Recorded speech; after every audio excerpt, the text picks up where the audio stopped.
મેં કુદરતી રીતે પ્રેગ્નન્સી કેવી રીતે પ્લાન કરી શકાય? કુદરતી રીતે પ્રેગ્નન્સી પ્લાન કરવા માટે કપલ્સને સૌપ્રથમ તો ફર્ટાઇલ પીરિયડ વિશેની જાણકારી હોવી જરૂરી છે. તો ફર્ટાઇલ પીરિયડ શું છે?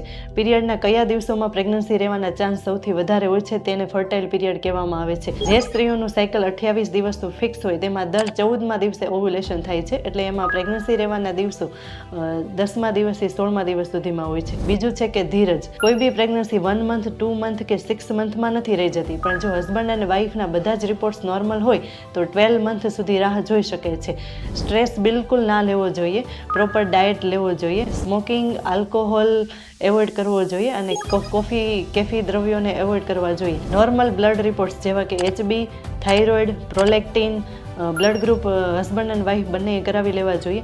જો કોઈ લેડીઝને ખેંચ માટેની દવાઓ ચાલુ હોય તો ડૉક્ટરનો સંપર્ક કરીને પ્રેગ્નન્સી માટેની સેફ મેડિકેશન ચાલુ કરવી જોઈએ.